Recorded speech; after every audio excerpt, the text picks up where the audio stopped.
Today we have board certified member Chokshi.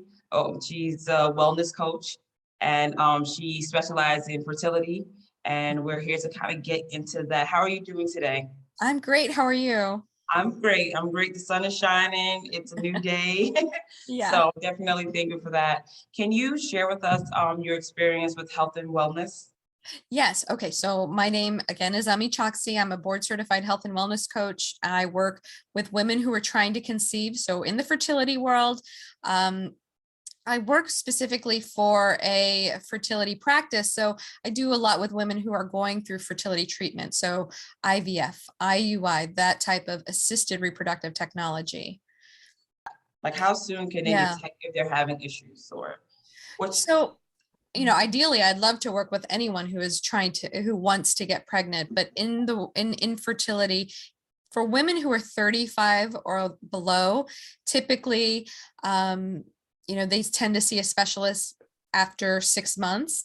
For anyone, excuse me, after a year, and anyone who's 35 and up typically sees a specialist after 6 months. So that's when that diagnosis can happen. after 6 months of that year? 6 months of trying Trying. Oh, on your own, for anyone, uh, oh, 6 months of trying on your own for anyone who's over 35, and 1 year for anyone who is under 35. okay. And so with fertility, you only work with women?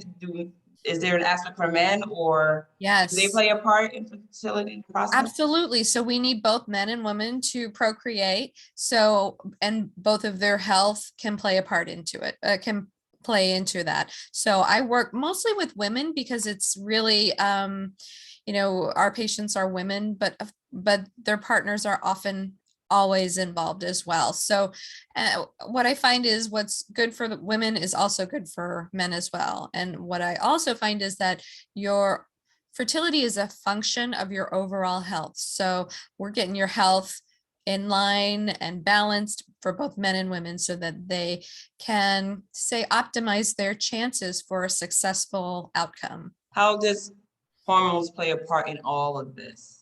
No, it's a big factor. So various hormones, from progesterone, estradiol to cortisol and blood sugar.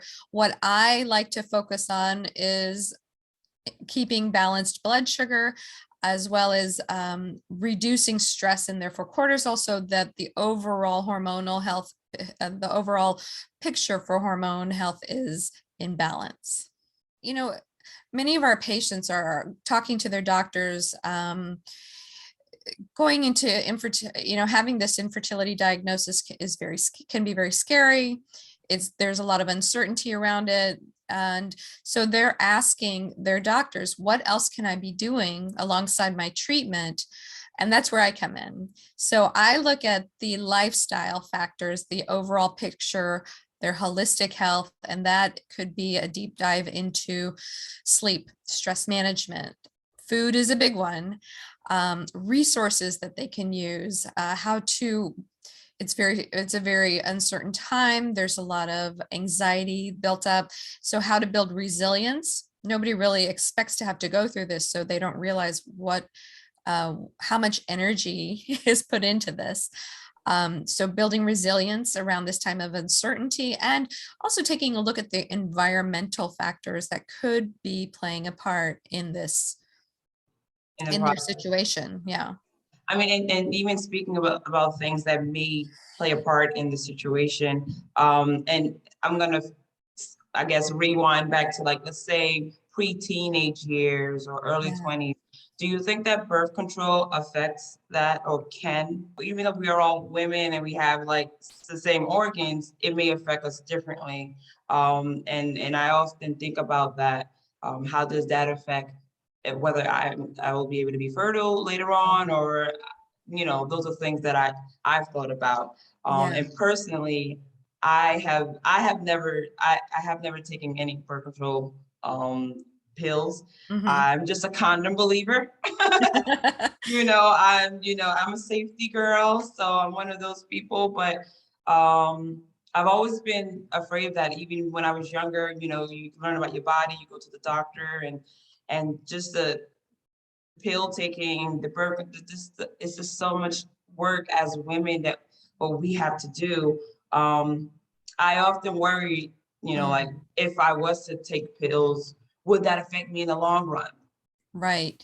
And from a medical perspective, I can't necessarily speak to that, but from a lifestyle perspective, if you think about even many people do long-term birth control and and energetically, if you are taking that, you're telling your body to, you know, to shut down your reproductive system in effect. And so coming out of that, when people get off birth control, it may take a little time to Get back. readjust and Mhm. rebalance because you're taking hormonal pills right there, and your body then needs to perhaps figure out how to, Get get back back. into balance. Just taking the time to focus on, if you're getting off of birth control to get pregnant, to focus on, say, 3 months of preconception health.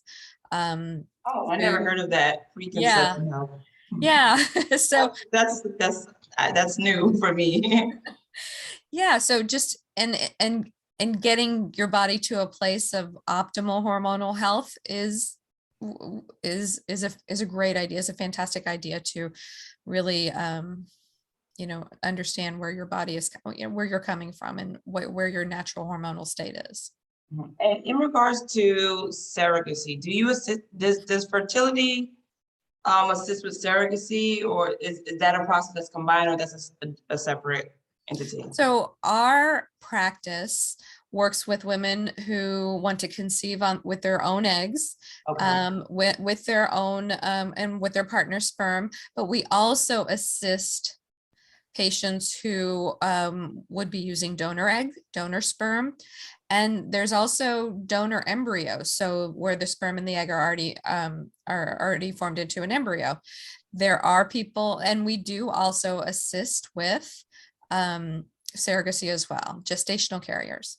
So we Okay. have a whole family Oh, building practice. awesome. And so tell us, so I believe it's you, right? Sure, it's yukonfertility.com. So Sorry. Yukon, UCONN fertility.com. And so if one of our supporters wanted to look you guys up, what's the procedures, what's the step? Do we go on the website? Do you guys have like telemedicine? Can you do virtual meetings, or is it what would be the process for them? Sure. So definitely go to our website, look up the, just read through it, get a sense of what we are and what we have to offer. We have a lot of videos on Facebook and on our website, and as well as YouTube as well, to offer some, various informational topics, right? But our website is really where to start. You can call us to schedule an appointment. And then we basically start at the beginning. Many patients are referred by their OBGYN. So Okay. that's where a lot of patients already start. Mhm. Mhm. Do you have any insight you can share in regards to foods or exercising? Sure. Just any wellness, tips that you can Absolutely. share.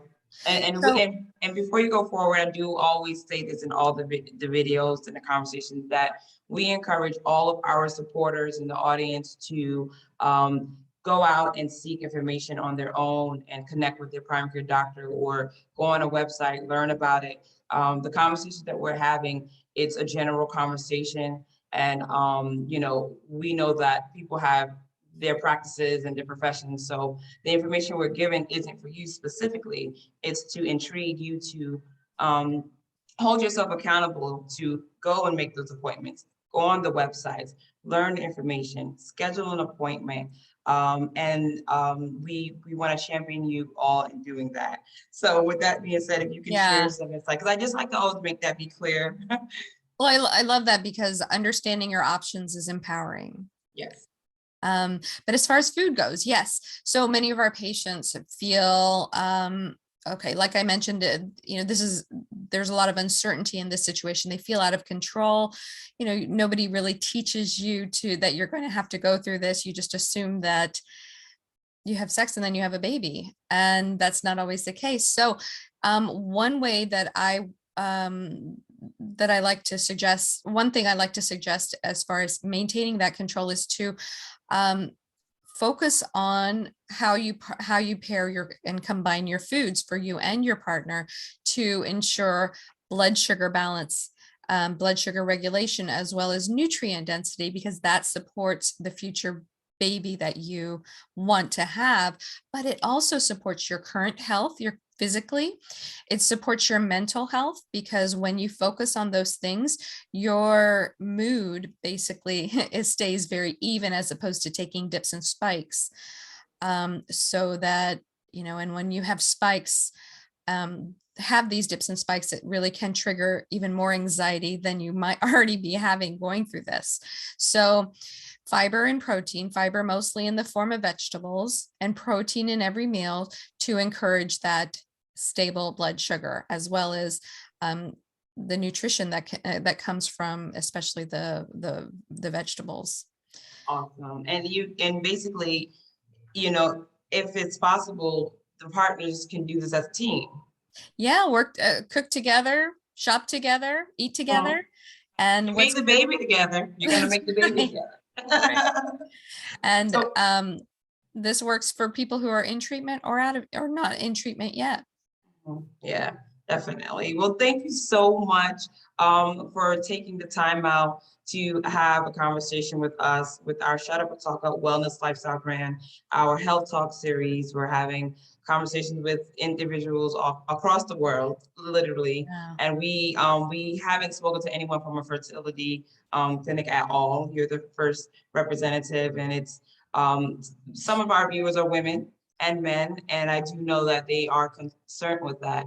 And as one of the wellness lifestyle coaches there, I'm not a therapist and I'm not a doctor. And so I am someone that if it's out of my scope and I was not trained to provide certain type of information, I'm going to reach out to those who are, Absolutely.